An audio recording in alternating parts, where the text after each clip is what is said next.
listeners, to Frithcast number 44. Welcome to 44. Welcome to 44. The 44th Frithcast. Those of you who have eagle-eyed ears, that didn't work. Eagle-eared. Eagle-eared. Yeah. May notice that I have a bit of a cold at the moment. Yeah.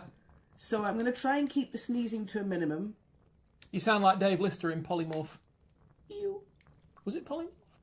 No, it wasn't. It was the one where with Mr. Flibble and the Hex Vision.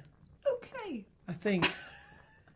And there was, it was Bodyswap. It was Bodyswap, and he had a terrible cold, and all the way through it, you could hear him. You'd hear he got a cold. Yes. Anyway, sorry. Carry on.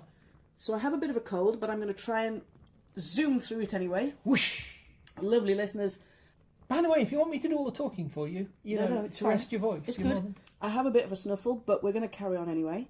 And for those of us in the Northern Hemisphere, certainly for those of us in the UK, and probably for a large proportion in the USA as well, certainly, end of this month marks Halloween, Samhain, the Nights of the Wild, however you want to mark the occasion. That festival at which it is said across many cultures that the veil between the living and the dead becomes particularly thin. Yes. And one... bit stretchy. One can peer across to the other side and go, hello! One can. So we thought that, coupled with the fact that through all of our episodes so far, we've not really touched on the corpus of the saga material, which is not corpse of the saga material. I was just going to say... The corpus, the collection of material that deals with the Icelandic sagas. It's Latin for body. Yes. The body of the work, you see. The corpus. The corpus. The corpus. Not to be confused with corpulus, which means fat. Okay. So it's not the corpulus of sagas. Okay. I don't know. I'm not very good at Latin. Carry so on. It's not that, but given the time of year that it is, there's one saga that particularly comes to mind, and that's a saga called Erbyggja Saga. Okay. So it translates roughly as the saga of the people of Erie. All right. But it kind of doesn't deal like that. If you've never encountered the sagas before, if you've never read them before, if you're not really sure what I mean, they are a collection of stories that often involve generations of families, and they're very particular about who is related to who has feuds with who is married to who has cheated on who has killed so-and-so's thralls, who has gone sailing and come back to find something's changed. It's all this family minutiae. There's a bit of the Bible. Yes. And I can't remember which bit it is. Whether it's one of the Pentateuch, are they called the first ones? Yeah. Genesis, Exodus, Leviticus, or Numbers. It's one of those where it just basically, like a whole swathe of the book is just such and such begat, such and such begat, such and such. And it the just goes lineage down of David, yes. King David, is huge. Mm-hmm. So it's literally, this is where your lineage comes from. And a lot of the sagas start with, this is the lineage of this main character. Okay. Which can make them a little bit odd when you're first starting to read them, because you don't get dropped straight into the drama, you don't get hook first sentence, you get, right, let's go back to as far as we can go back and list the lineage of this family or of this person. Does Beowulf do this? No. I was trying to remember. The poem? No, it doesn't. I was trying to remember, because I remember Lado walking up on stage and shouting at us to listen, and then I couldn't remember. Yeah. I'm sure something did. The Anyway, poem starts with the imperative of the word listen. Yeah. As in, listen, it's a command. Yeah. Seamus Heaney changes it to the word so. Yeah. Because he's starting, that little tiny word can stop a room full of conversation dead and get you into, and you've just got to pause breath before the poet then starts. Yeah. So he prefers the slightly less imperative command, so this happened. But even with Beowulf, it starts with the deeds of his father, and then he has a son called Beowulf. Okay. So in a lot of the sagas, they start with the lineage of the people you're dealing with in that saga, and they can get very, very complicated. Some sagas deal with one generation. Yeah.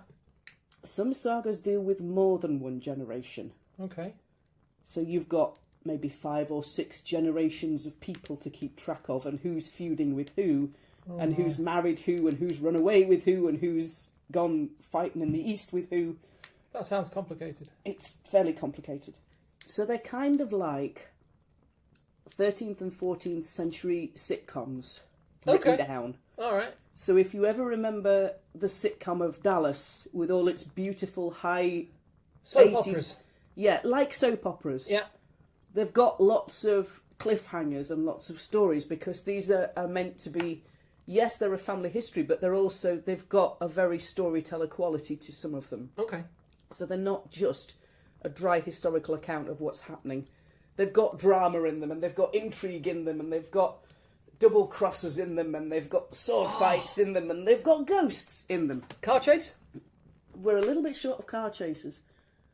There are a couple of chases across the landscape. Yeah. But I don't think they do a car chase. So there should be a car chase in the middle, and then the final confrontation with the bad guy at the end. Yeah. And then No. No? Not quite. Oh. No. But they do remind me of Dallas and all your sitcoms in that similar vein. Mm-hmm. Dynasty. What was that one? That was a really obscure one. Oh, it doesn't help me at all. No, it was another American one. I was thinking there was the Crossroads. The Crossroads was a British one. Yeah. With the cardboard walls. Crossroads Motel, yes. Yeah. There was Emmerdale Farm, Yeah. later Emmerdale. Coronation Street. Coronation Street, later Coronation. No, that's still Coronation yeah. Street. But anything... EastEnders, the most miserable, utterly bleak, depressing bit of TV that's ever been broadcast. You're not a fan, are you? I don't. I remember sitting. I only went in the sort of the break room at work. Yeah. And they've got a big telly on the wall. And I went into the break room, and I was only there like 5 minutes, and they've got EastEnders on. I was so miserable. It was just bleak. Okay. Anyway, moving on. For those of you who aren't fond of the bleak, you may be listening to The Archers on the radio. So, the Icelandic sagas Okay. remind me of these that, we'll have to sitcoms. pay royalties anyway. We will. And that's probably... They can have a bean out of my pocket. We I get think content that's what's got ID'd or something. left. Content ID. So these sagas, in one respect and in very general ways, remind me of modern sitcoms. They're about drama between families. Mm-hmm. Remind me of Facebook. Harsh. Sorry. Very, very harsh. Sorry. Other social media platforms are Of available. course, yes. I think MySpace is still going, isn't it? Live Journal. Google Plus, isn't it? Bebo. Let's have a moment for Google Plus. There we go. Dear Google Plus, we remember. Actually, we don't, because we were never on you in the first place. I use Google Plus. But we hear you had lovely circles. The circliest circles that ever circled. Oh, I miss Google Plus. Anyway, please do go on. Let's stop advertising people's social media products. Let's do that. So, what I want to talk to you about is a saga where you have a lot of spooky goings on. Okay. Which is quite... like that. Only you don't get many spooky goings on in the modern sitcoms, but in this one, you have... the element of the supernatural is dealt with just as matter-of-factly as the feuds and the building the farms and the flooding and the winter and the food shortages and the marriages. Everything else that goes on in sagas, this one handles the supernatural in the same very matter-of-fact, very plain-speaking way. Okay. So it's Erbyggja Saga. We'll put some links in the description like we usually do. And this saga details a fairly long-running feud between two priests. Priests, okay. Gothy. Yes. Yeah. Gothar, yes. Yeah, so you'll see it's a feud between Snorri the priest, or you might see him listed as Snorri Gothy. All right. And Arnkel the priest, Arnkel Gothy. Okay. So these are two priests of the northern ways, the northern religion. Mm-hmm. Two fairly high-standing gentlemen who've got this long-standing feud between them. Okay. And the whole saga details those, but I'd just like to pick out some examples of the other things that go on in this saga, which include a ghost with a wooden leg. Right. What? Right. And the most fabulous ghost seal whack-a-mole episode that doesn't get repeated anywhere else, and I love it just for this. Do you know It's odd. It's odd. It's really weird. Because what is normal about playing whack-a-mole with a ghost seal? So that is actually what you said. Yeah. I was just going to say, you're not going to believe this, but I honestly thought you just said whack-a-mole with a ghost seal. It is whack-a-mole. It's a whole episode of whack-a-mole with a ghost seal. Okay, fair enough. Before we get started on what sounds like the best ever... It is. It's fabulous. Okay, but before we get on to that, tell me about this ghost with the wooden leg, because this is bothering me slightly.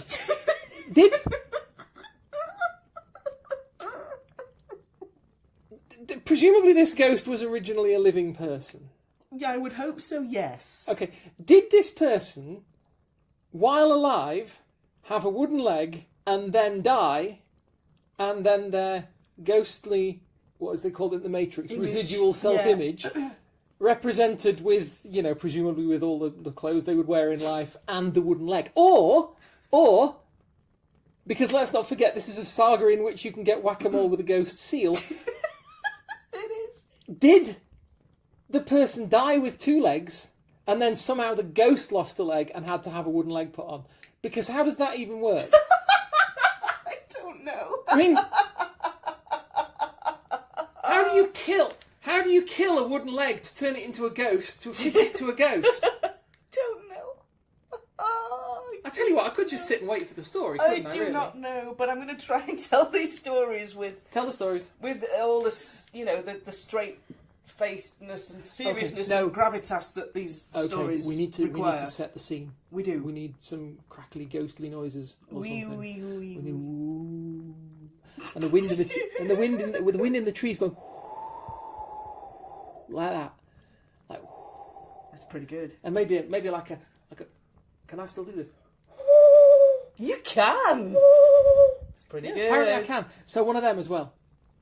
Yeah. Yeah, we can do that. Are you there? You're imagining it. That's not so good, but it's distant.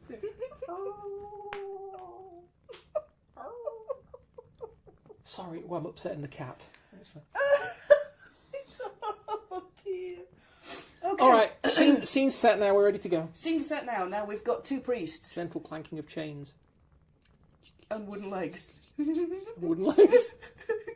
You can hear it go clonk, clonk, clonk. Oh, that's It's like when the moon is full and it's the right light of the year and the wind's in the right direction. You just hear the ghostly clonk, clonk.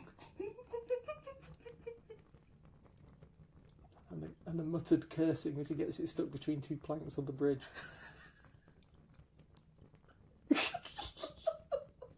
Okay.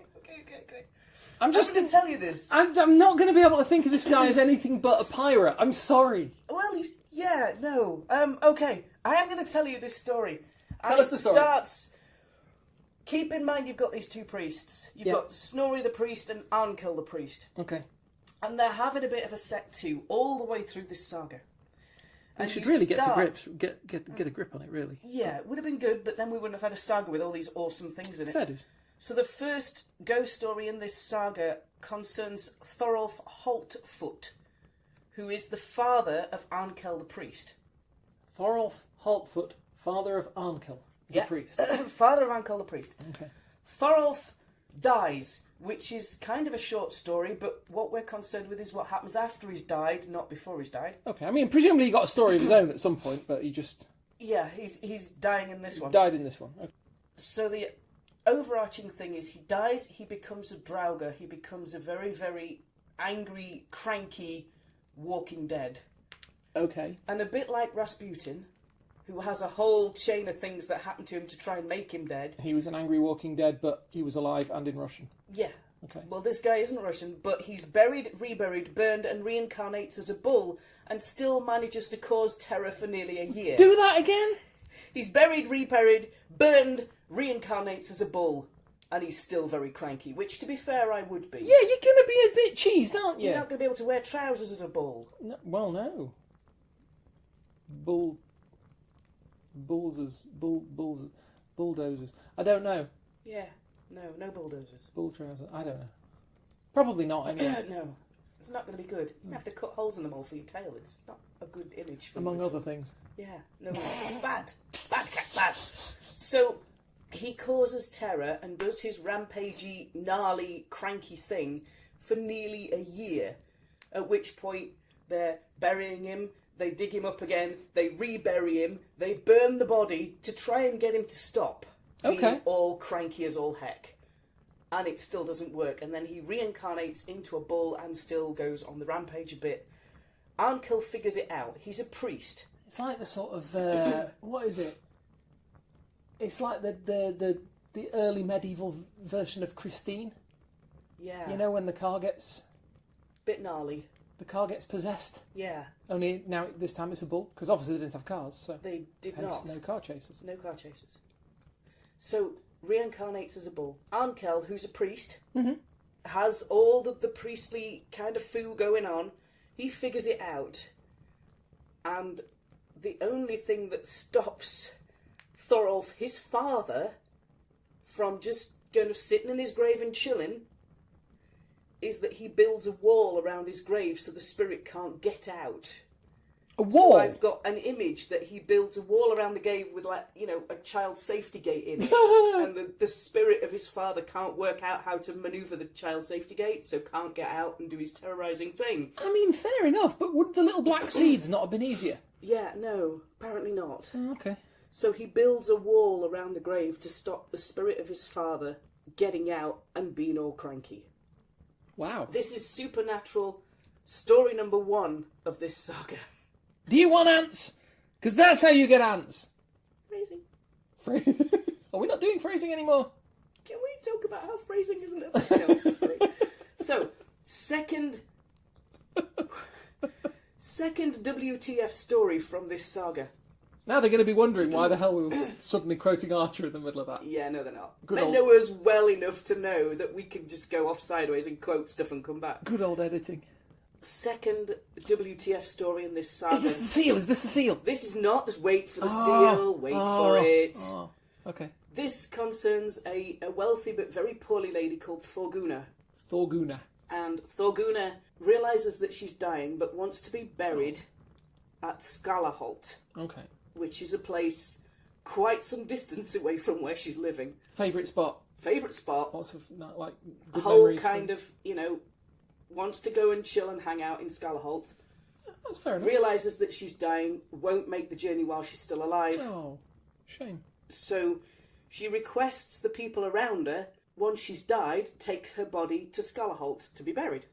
Okay, so she's all good for going posthumously. She is, yeah, she's good for going Alright. posthumously.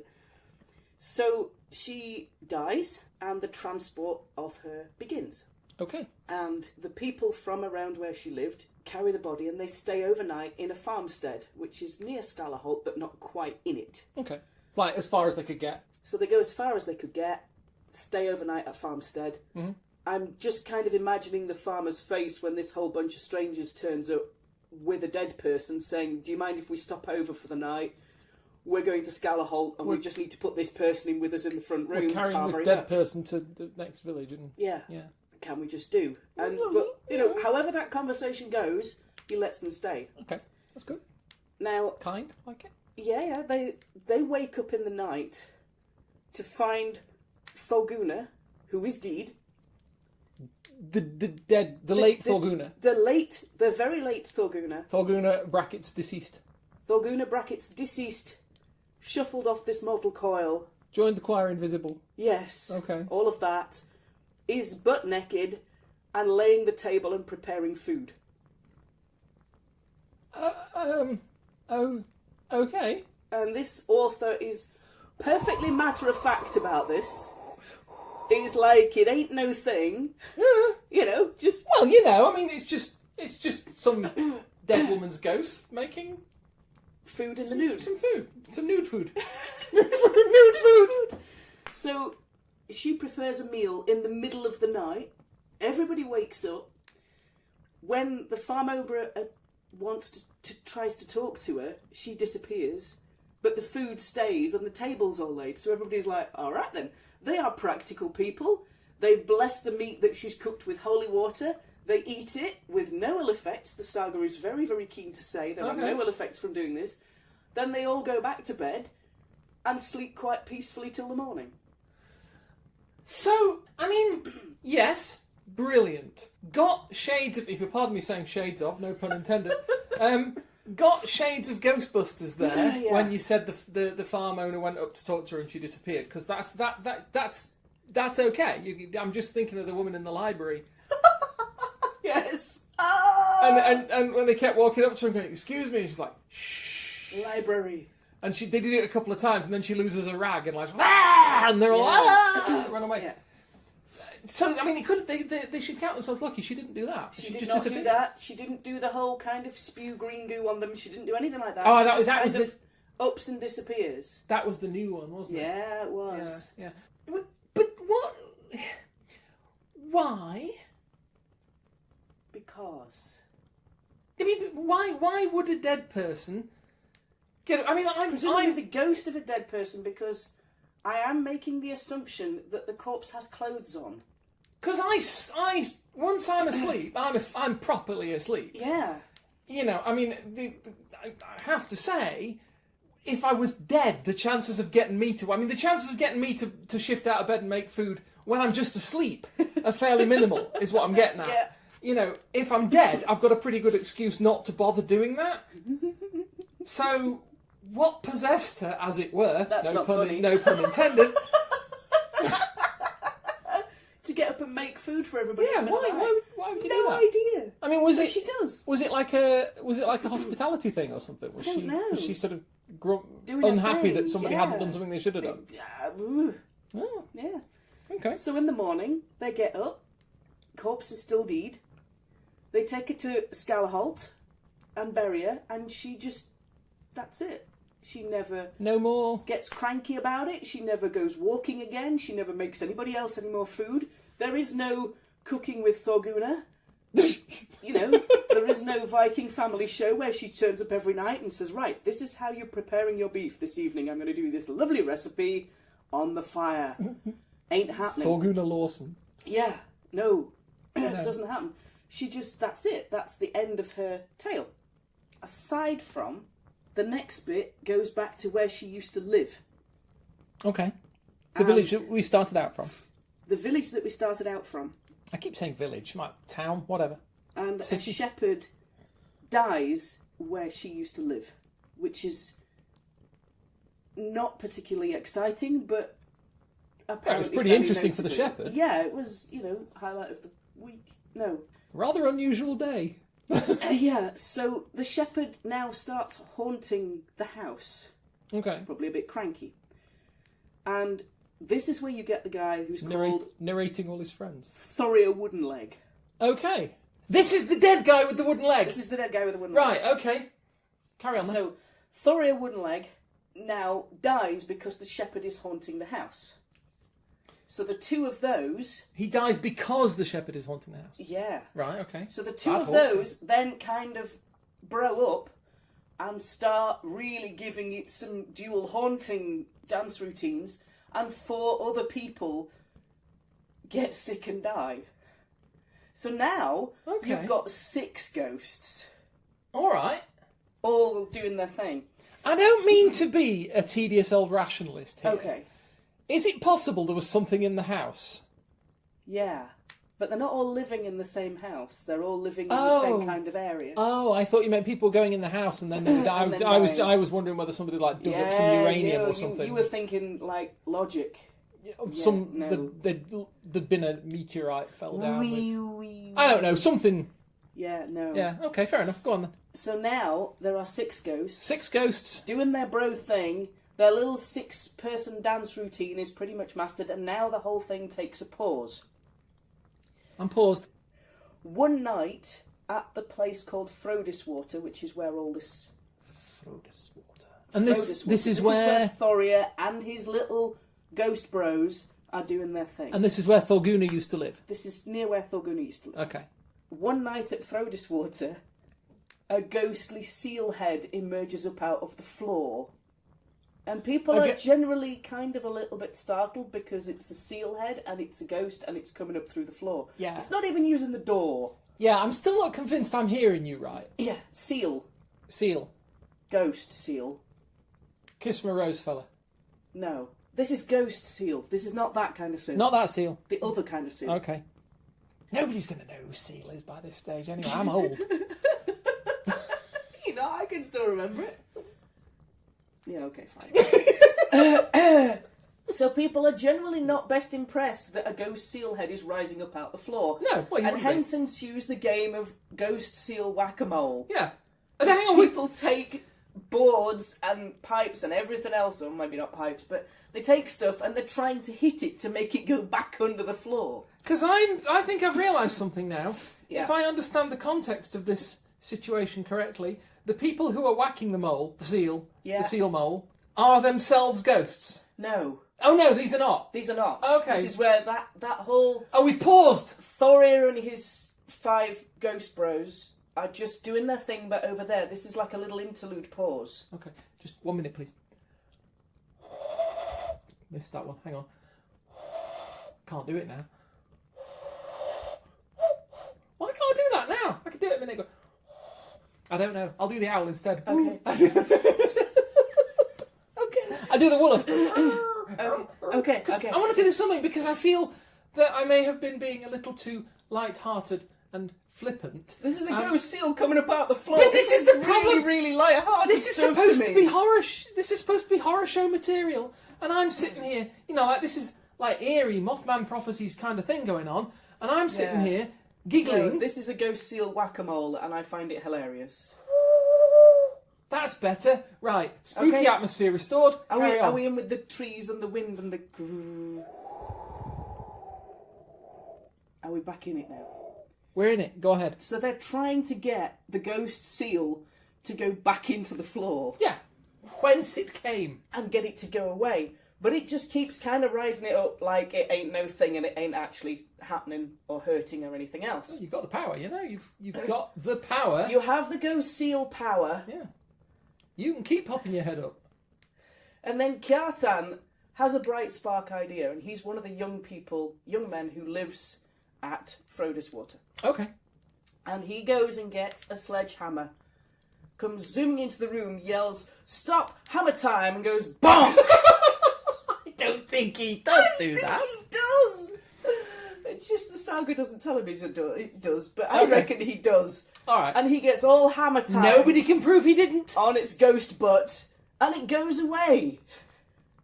I'm just thinking back over some of the classic haunting stories, monster stories of the ages. Okay. I'm thinking of Dracula. Yeah.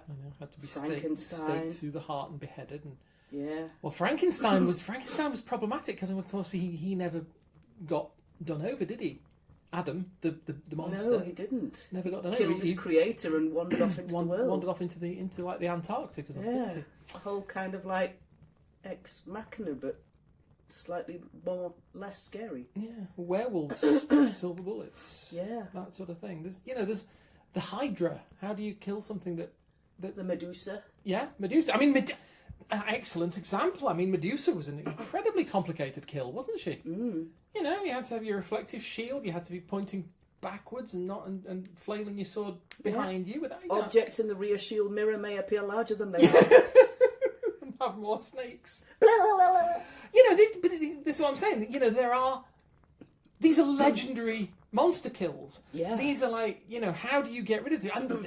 I mean, you've only got to know whether any of our listeners, I'm sure some of them will have watched the series Supernatural. Mm. I haven't seen it. I haven't seen, even Grimm. Or Grimm. I haven't seen any of the first couple of any more than the first couple of seasons of Supernatural. But I remember, they were always facing up against something they had to kill in a certain way. They had to have they have this to have talisman particular rules of doing it. Yeah. Here, we've got a ghost seal. Yep. Running amok. Well, just rising amok, but Rising amok. Yeah. Terrifying everyone. Kind of. By coming out of the floor and going like "Arr, arr, arr, arr," or whatever they would do. Like woo, arr, arr, woo, arr, arr. I don't know what ghost seal noises are like, but the point is, the complicated kill in this case was to lamp it one with a sledgehammer. Yes. Right, fair enough, as long as I know. Are you with me? I'm with Have you. Okay. I'm going to keep that in case we get haunted. So now the ghost seal goes away, and we're going to go back to Thoria and his 5 ghost bro dudes. The ghosty party. Doing their little kind of synchronised dance routine, scaring the pants off everybody. Yeah. So Thurid and Kjartan, who's the dude with the sledgehammer, invite all their neighbours in for a Yule feast. Okay. As you do. You do. Thoria and co come on in, and they start getting a bit raucous, which you would with 6 ghosts in one room in the house. And they It's going to pep you up a bit. shake mud onto all the guests. Oh no. Which is a bit harsh. Oh, and that's got to be. Yeah. There's got to be something in the Havamal about not doing that. Yeah, there's probably a couple of things I can come up with. So, once they've done that, they zoom off. So, Kjartan moves the hearth fire into a different room the following night and invites his guests back. Okay. Same thing happens again. With the mud. With Thoria and his 5 ghost bro dudes coming in, rattling the place up, throw mud all over the guests. Manners. I know. Manners. So this occurs for another 2 nights after that. So they're doing it, he's moving the fire, the hearth fire, moving the meeting place, and they're still coming in and throwing mud all over other guests. Rubbish. So, do you remember right at the beginning I said it was all about Snorri and Arnkel? I do. And you met The feuding Arnkel, priests. The feuding priest. You met Arnkel at the beginning because he was the guy who figured out to put a wall and a safety gate on his father's grave so his father couldn't get out. That's and do his right, thing. yep. Well, this is now Snorri, Okay. who is Kjartan's uncle. Right. So he comes in and he banishes all 6, which is a pretty handy trick, but he uses Christian ritual and Icelandic common law to get them to go away. Oh, okay. But he's classed as a Gothi. He's classed as a priest. All right. So I can guess that he's using all the tools at his disposal What are you gonna? and getting all these 6 to go away. Yeah. So, just to give you a rough reminder of what we've had in this episode, we've had a guy... We're ever gonna forget. We've had a guy who was buried, reburied, burned and reincarnated as a bull and ended up with a wall round his grave so he couldn't go anywhere. We've got a lady... The Rasputin of the North. Well, actually, Rasputin was the Rasputin of the North, but you know what I mean. Rasputin of the north and west a bit. Yeah. Yeah. Basically, yeah. You've got Thorgunna who prepares a meal in the middle of the night. While dead. And I mean, you know, let's not forget this. Yeah. The key point here. She prepares a meal in the middle of the night while dead. She prepares the nude food. The nude food. The While nudie she foodie. is deceased. She is a nudie foodie. Yeah. You've got Thoria Woodenleg and his crew of 5 ghost bros that fling mud at people. Oh yeah. If you have poo, fling it now. Indeed. And you also have this fabulous, completely matter-of-fact account of a ghost seal coming out of the floor and them getting to play whack-a-mole with it, which only stops when somebody hits it with a sledgehammer. This is all in one saga. The sledgehammers are to ghost seals as kryptonite is to Superman. Apparently, although there's only one account of a ghost seal, so I don't know whether it occurs for all ghost seals. Well, it's like the thing about punching a shark in the nose, isn't it? Yeah, I don't want to ever get close enough to one to find out Exactly. whether that That's works the thing, or isn't not. it? That's the. I want to ask a question. Okay, I'll do my best. I've got to put this in a. I want to not be disrespectful to the culture, which gave us these rather awesome stories. Okay. But I do want to ask a thing, and I don't want to. We have to accept the fact that I am hearing about these stories from the point of view of a Westerner, a British person, whatever you want to call it, whatever you want to call me, a British European, whatever, in 2018. Now, my question is, would these have been, at the time, considered to be scary stories? Or were they, like, lesson stories, if I may use the word parable, you know, a tutelary story? How would the people at the time have read these? Because I'm listening to these stories and thinking, these are awesome, but they're slightly chucklesome as well. They're making me laugh. And I didn't know whether it was like, well, I mean, obviously I've grown up on a diet of, you know, modern films, and I've seen horror films and ghost films and all that kind of thing. So I'm used to certain, and obviously back then they wouldn't have had any of that. They wouldn't have had exposure to those media. So I just wonder whether they would have sort of sat around the fire. Would they have been doing the creepy atmosphere, the woo, and the whoo, I don't know. I don't know, because this isn't the only saga that deals with the supernatural. But the way that the supernatural is handled in this saga, it's very, very matter of fact. It's not ever done as something, yes, it's alarming in the case of the ghost seal that comes out the floor, but it's not done in a way that says that this is anything unusual. It's kind of done in a way that says, not necessarily that these are normal things that people encounter every day, but these are an acceptable part of the culture that might happen. I say, with particular reference to the seal, again, because I'm fixated on this damn seal. You've sealed my fate. You've sealed my fate. Anyway, moving on. Yeah, I mean, it just does seem very kind of, okay, this is the problem. We've got this seal coming up through the floor, and it's like...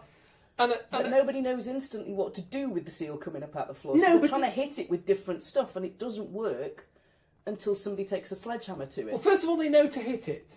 They do. Despite the fact that it's presumably non-corporeal, it's presumably, I don't know, because Thorgunna's cooking a meal, which means she must be able to touch stuff to be able to get the cooking there is done. that. Yeah, but how does it get through the floor if it's solid? I don't know. We need to know. I have no idea. We need to know. It's a ghost seal whack-a-mole. As far as I know, the only time you get to play ghost seal whack-a-mole in the sagas is in this particular one. We need to call the Draugr Busters or something. Yes.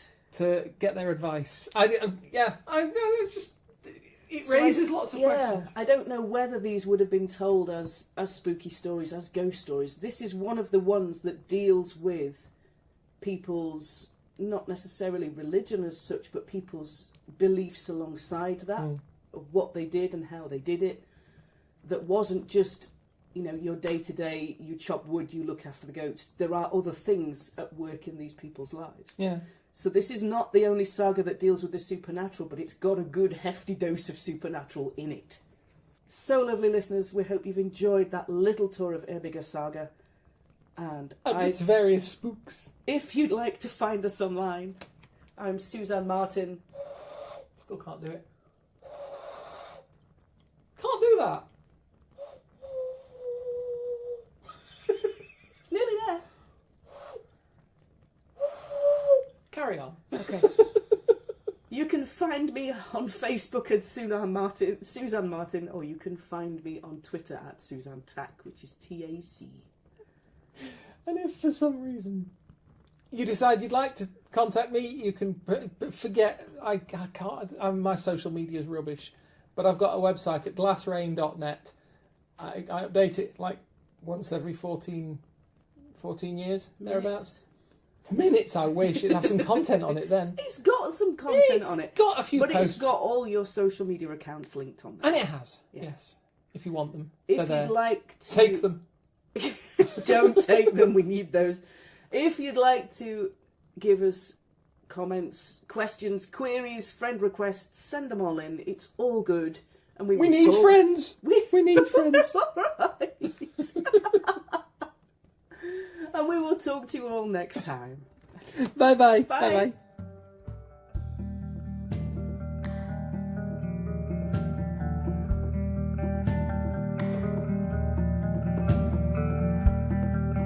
Suzanne, what? I've been thinking. Uh-oh. It's dangerous when you do that. I know. Oh. And I think... I'd have to listen back. Yeah. But I think we forgot to introduce ourselves at the beginning of the programme. Uh-oh. Programme. Hey, how big-headed am I getting? We have a We've show. got a programme. We've got a show and everything. Just out of interest, because we're British, that's programme with a double M-E. But it doesn't really matter. Because here, a programme with just an M is a computer programme. Okay. It's true. I spell it F-O-W-L, not F-O-U-L. Indeed. But I don't think we introduced ourselves. Shall we do it now? So we can do it now if you want. Okay. It's your thing, you lead. Okay. Lovely listeners, welcome to the end of episode 44. I'm Suzanne Martin, I'm a UK ambassador for an organisation called TAC, which is the Asatru community. Indeed. And yes, very pleased to meet you. I liked the bit where I met you. That was nice. I'm Kate. I'm here as resident coffee-powered druid, and it is just coffee. I hasten to add, it is absolutely just coffee. There's Definitely. nothing else in it whatsoever. No, nothing at all. But don't put a teaspoon near it because it will melt. Yes, me. I'm. So that's me. I'm not heathen. I just hang about here It's all good. until Suzanne tells me to go away. Yeah, not likely. No, fair dues. Okay. So that's technically the introduction that we should have done at the beginning. Which we'll just put on the end instead. Now can we sing the Dallas theme tune?